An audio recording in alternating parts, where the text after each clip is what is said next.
Good afternoon, folks. Every person alive today is descended from a survivor of the last disaster, and the one before, and the one before that. Here is the best way to begin prepping for it all. In this video, we're going to introduce a brand new metric for you, a tsunami safety and risk score for your location. And then we'll have our two key survival videos from last year tacked on at the end for new viewers who don't know where to begin. However, we are starting with that new metric, one I'm always asked about. Is my area safe from the tsunamis? Since there is really no good way to do every location in the world at once, and since many people ask me to discard my estimated maximum tsunami directions, here is a good way to gauge your location no matter where you are. The question is always, what elevation is safe from the tsunamis? But it really comes down to two important things: your elevation and what is your distance from the ocean. What we're going to show here can help no matter where you are and whether or not you believe in what I've calculated as the tsunami directions of maximal damage. Take your location's elevation in feet and the distance to the ocean in miles. Add those two together. That will give you the tsunami safety score, or risk score, depending on how you look at it. If your combined metric puts you over 5,000, that's pretty good. You can see the key here, with lower numbers being at much higher risk of taking the tsunamis that the geologic data suggest accompany every single one of these cycles. For example, my bug-out location, Observer Ranch, is a mile high in elevation and about 700 miles from the ocean. This puts it firmly in the safe category. Somewhere like Des Moines, Iowa, even while being 100 miles further away from the ocean, is at much lower elevation, has a worse score, with much higher risk. Same for where I grew up, Pittsburgh, Pennsylvania. Steeler country will need quite the steel curtain to stop the Atlantic's attack. This can easily be done for international areas as well, but you may need to change meters to feet and kilometers to miles in order to use my scale. While this obviously is not the full story, and while I believe I have estimated the correct maximum tsunami directions for each continent, this can still be extremely helpful. Go ahead and put your location score in the comment section. Now, we have two critical survival videos we made last year. Both are extremely worthwhile for new viewers, and they're not a bad review for veteran observers either. Subscribe, and I'll see you in the morning for the daily update. Be safe, everyone. Good evening, folks. We are constantly getting asked these days for information on what to do about Earth's disaster cycle. We have discussed this before, but it's true. There are a lot of videos on this channel, and it's not always easy to find what you're looking for. So in the spirit of reviewing all the critical information recently, let's take a bit of time tonight to go introduce things that need to be in your mind when it comes to preparing for what's coming. The solar micronova, the geological and atmospheric disaster, the loss of modern society and electrified way of life, and the breakdown of civilization as the new age of Earth arrives. Let's start with the rule of real estate: location, location, location. The most basic things you need to know are, first, don't be in big cities. Lots of people around is one of the most dangerous facets of a disaster scenario, especially when supplies are limited, running low, and emotions and desperation are running high. Be away from the oceans. Every disaster cycle comes with terrible tsunamis that invade far inland. Avoiding danger also requires that you keep away from major fault lines. Minor ones may be okay, especially since they are everywhere. And you also don't want to be a part of Vesuvius 2.0. Stay away from volcanoes as much as you can. You do want to be at high elevation in a rural location. This helps mitigate several problems, especially the great tsunamis. You want to have underground potential. This is key. The subterranean refuge potential is something shared by nearly every culture that survived the last cycle disaster. And it doesn't have to be too deep. Even a foot of soil on top of your head can be the difference when radiation surges and the weather gets wild. You want some climate awareness both now and for the aftermath. The electricity is likely to be lost, so ask yourself, can you survive the elements where you are now if you don't have electricity? What about in the aftermath with the new orientation of the Earth? Feel free to pause or rewatch this section if you have to. After location, your supplies are the most important thing to have in order. Basically, the world of prepping, but with an eye toward a lasting situation without civilization. Food, water, seeds, and weapons, these are the minimum requirement, and it will be challenging to survive without a good deal of these. Advanced items can give you a superior advantage. Make sure you have clothes for extreme cold, if it comes to it. Having the ability to generate power is helpful, whether that's by water, wind, solar, or manual crank devices. These require EMP shielding in a Faraday cage or plastic container, but in theory, that can be managed. You can't memorize everything you're going to need to know, so books are required. Farming, hunting, trapping, medicine, architecture, math, you get the idea. Anything that you may want to need to rebuild and survive. Tools is a broad topic. Compass for navigation, tools for farming or building, medical devices or essential oils, pre-industrial items like axes or saws or hammers, and the nails and screws to go with them. You have to use your imagination here and tailor it to both your skill set and your personal situation, what you expect it to be like and where you expect to be when the disaster unfolds. It is critical to understand the risks associated with the timeline.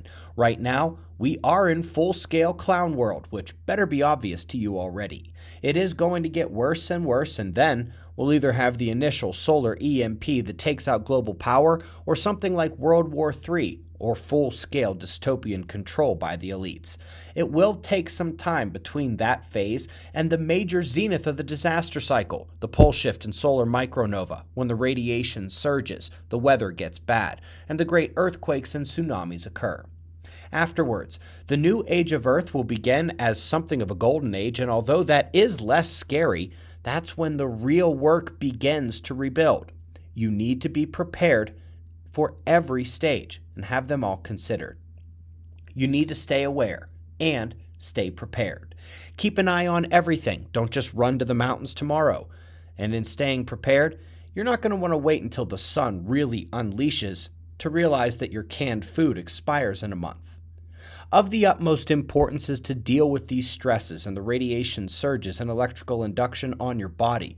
It's the energy field of yourself. Let's rewatch our video on that topic from September. You need to be putting all of these items together now and staying vigilant. Now, enjoy the reload on your last line of defense. Last night, we put out a video overview of some of the ways in which magnetic fields impact neural circuits. The fields can be from space weather, the changing magnetic field of Earth, or even from human technology. The neural circuits not only are critical for complex thought and emotion, but impact the heart, breathing, pretty much anything that is connected to the nervous system. By far, the most asked question in the comment section was about what to do with this information, how to defend against it. Well, let's first make it clear. As has been done in many studies, including this one, which reviewed lots of others, the body does have an energy field. A few of them, actually. It's real, it is projected from within, and it absolutely can be a line of defense to outside energies. The chakras are part of this field, one of the critical ones, developing an ordered, expansive range of ambient electric field energy. For veteran observers, if your body is like the Earth, these electric fields are like the atmosphere and ionosphere. Some people claim to be able to see aura, but in reality, that would probably be the aura or maybe another body field layer. We can't really know. But when part of your body or your mind is sick, these fields become disordered, lopsided, or patchy, leaving you open in a way. It's a critical aspect of the body field defense system, and whatever part of your body is affected, whatever chakra is out of balance or is blocked or is inhibited, will impact the imperfection of this field surrounding yourself. The other, larger one is your body's magnetic field, and there are actually several layers and sources, but none is bigger than that produced by the heart. Shout out to HeartMath here. The heart is the greatest driving force of your outermost defenses, and it can be affected by your diet, diseases, toxins, and yes, your psychological and emotional state as well. Anxiety can impact the field, impact the heart, just as much as too many candy bars and beers. In fact, when you are sick or out of balance or full of toxins or toxic thoughts, both your magnetic and electric energy fields are impacted simultaneously, so the question becomes, how do you strengthen it? Well, get healthy in all the ways you can. Have to say this is not medical advice. I am not a doctor, but I am presenting this as a basis of common sense based on commonly understood science in both the traditional and holistic medicinal communities. The physical side of things is largely about diet, keeping your body clear of toxins, and exercising. That exercising bit does include stretching as well, gym bros. By good diet, I do not mean the food pyramid. Mostly fruit, vegetables, and clean meats, just like our ancestors. By toxins, yes, I do mean alcohol and drugs, but also the crap you find in processed foods, household cleaners, and certain furnitures, and even chemicals and things like receipts. That's a brutal red pill if you haven't looked into it. The mental health is often more challenging and requires the blend of mindfulness through things like meditation, healing your past traumas, general positive thinking, and probably spiritual health as well. That one might even deserve its own category. Placebo is part of this too. If you can take a fake medicine and think something that isn't true, but your body reacts to your thoughts instead of chemical reality, it's worth believing you are strong, that you can handle these types of energies. I say no fear every day, and perhaps it's as important here as anywhere. The big show, the crescendo of the ongoing magnetic pole shift actually comes from the sun, the solar micronova. In our last examination, we saw all the proof and how you can't explain all the evidence of the cyclical disaster without it. The loss of power, extreme tsunamis and flooding, wildfires, space radiation, chaos. And yet, humans have survived every one of these disasters in history, and we will again. The question is how? What can you do? What should you be doing?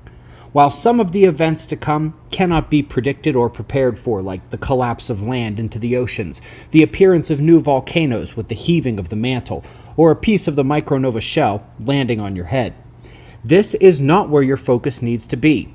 What you need to think about is if you get lucky, if fate spares you and your location, will you be ready to survive, or will you waste that gift? Let's go over the basics, then the advanced material prepping, the biophysical aspect, the psychological aspect, the awareness aspect, and finally, the number one most important thing you need to survive. The basics begin with what everybody needs to survive: food and water. Water is more likely to be abundant in the form of rain, surface flows, and other sources, especially given the character of the electromagnetic pole changes on this planet. But food is likely to be scarce if the shit hits the fan. The two best ways to prepare is to get canned food or can your own food for preservation, or get those survival supplies, the freeze-dried or dehydrated versions. Some of those can be good for 20 years or more. I know people who just buy an extra can of tuna and corn every time they're at the store. Cheap. And after a couple of months, they've got a stockpile of weeks, months, maybe longer. I know others who buy dehydrated or freeze-dried rations in bulk. Whatever you decide, nothing else is going to matter if you starve to death. This is first and foremost. Advanced materials prepping takes a bit more depth and often skill to go with it. How will you collect rainwater? Tarps? Barrels? Do you have a way to purify it? Do you have a way to make fire? Heat not only saves you in cold weather, but boiling can benefit drinking water as well. I recommend everyone get a Fresnel lens, my favorite fire-making survival item. Jot that one down. Farming or gathering or hunting is in this category as well. Seeds and pre-industrial farming tools, traps, hunting apparatus, and be thinking that pre-industrial era, with perhaps the exception of guns and ammo for hunting. Those could be more modern. If you can manage farming, gathering, and hunting, you have a good shot, but this takes both the materials and the skills. Accompanying these will probably be several books that teach you how to do what you don't germanely already know. There are literally a million other things you may want in your prepping stores, and we obviously can't list them all. But be sure not to neglect extra clothes and clothes for every kind of weather, especially the cold. Don't forget medicines, and I mean not only extra supplies if you happen to need anything specific, but homeopathic items, first aid kits, essential oils, even vitamins. Don't forget your pets here. I am largely preparing for pre-industrial society, but I could see plenty of reasons to have small devices, and you're going to need the batteries to operate them. And of course, you're going to need tools, preferably tools that don't require plugging into a wall. This is where I'm sure the comment section is going to go nuts, listing hundreds of other items, and that's just fine. Just don't neglect the key ones, and then pragmatically make decisions on what other materials you're going to need based on your situation. And this list will be different for everybody in the world. Remember, any prepping is better than nothing. Also, if you wear glasses, get an extra pair. If you don't have a gun, I'm going to go ahead and say that's recommended.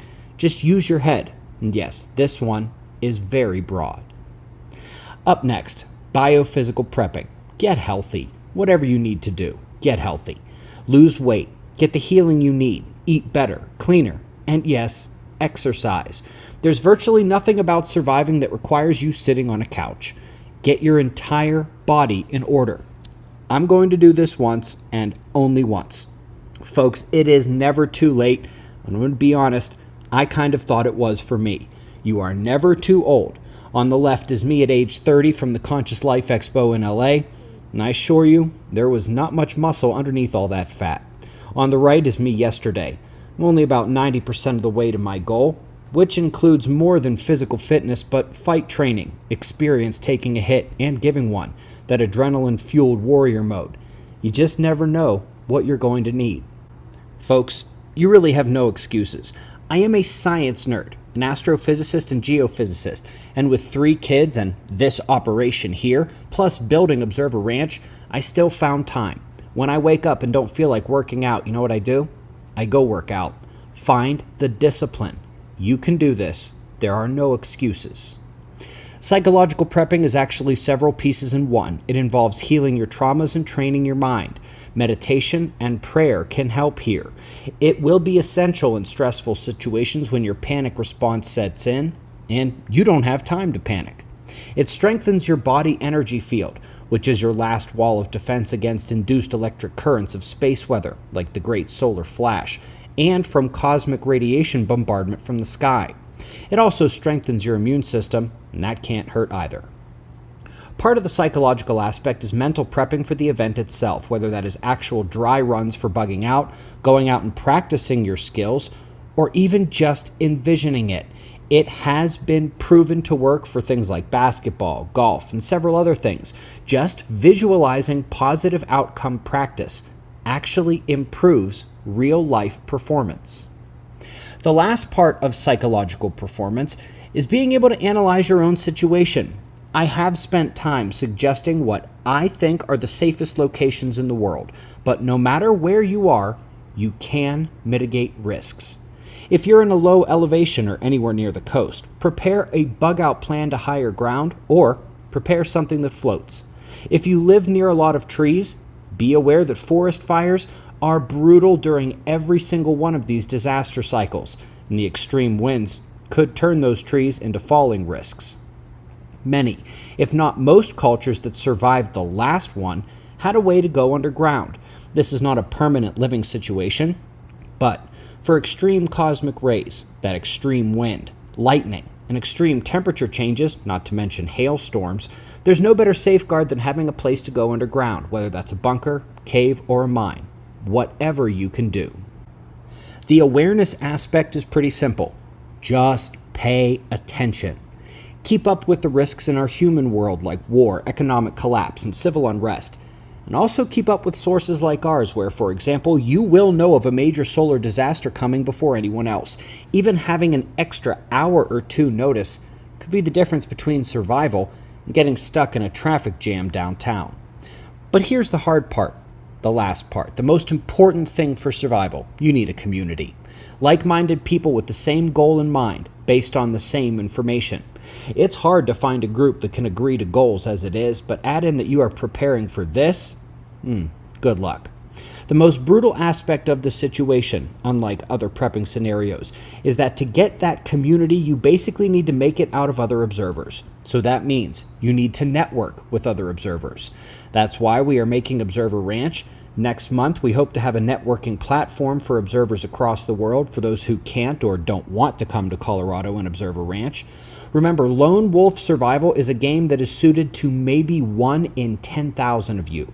For the rest, you need that community, and if that community isn't made of observers, you're going to have problems. I have watched over the years many observers trying to make similar groups, but every other group I've heard about who tried ended up failing. So far, it's a 0% success rate, and every time it was due to the difference of opinions from those in the group who were not observers.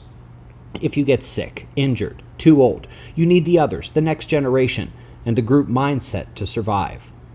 Links to key resources, including Observer Ranch, are found below the video, and I'll see you in the morning for the daily update. Be safe, everyone.